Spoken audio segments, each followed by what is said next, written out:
Paul McCartney, one of the last surviving legends of the Beatles, has built a life and legacy so immense that it stretches far beyond music. And now, as the years weigh heavily on him, the staggering fortune he leaves behind has become both a blessing and a curse for his family. Because while his talent gave the world timeless songs and unforgettable memories, it also created unimaginable wealth that has stirred emotions of grief, tension, and longing among those closest to him. McCartney's story has always been one of extremes, rising from a working-class Liverpool background to become one of the most influential artists in history,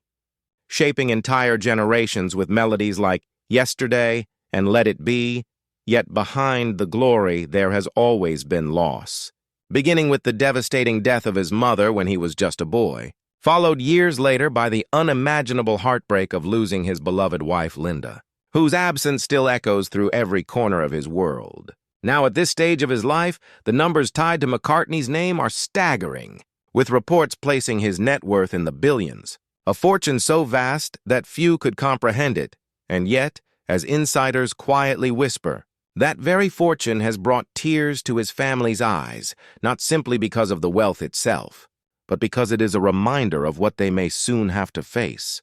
the reality of life without Paul.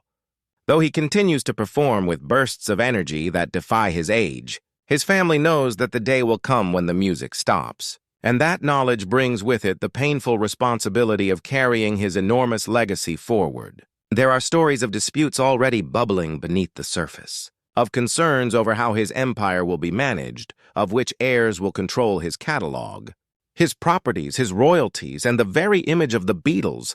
an image that remains one of the most valuable cultural assets in the world. His children, who grew up in the shadow of his fame, understand that they are not just inheriting wealth, but a responsibility to protect the music that changed history, and that responsibility can feel crushing. A weight that makes them cry, not just out of gratitude, but out of fear of letting it slip away. McCartney himself has admitted in rare moments of candor that he sometimes worries about what will happen to his life's work when he is gone,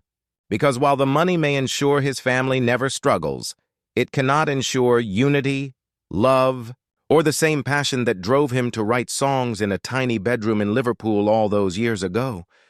The tragedy of Paul McCartney's fortune is not that it exists, but that it symbolizes the end of an era, the closing of a chapter that the world is not ready to let go of. And his family's tears reflect, not greed, but the deep pain of knowing that someday they will have to mourn. A man who was not just a father or a husband, but a living legend whose music defined the very soundtrack of the 20th century. As Paul McCartney quietly faces the twilight of his years, his fortune becomes a mirror, reflecting both the extraordinary life he lived and the bittersweet reality that even legends cannot escape time. And for his family, the tears are not just for the wealth he leaves behind, but for the irreplaceable presence of the man who created it.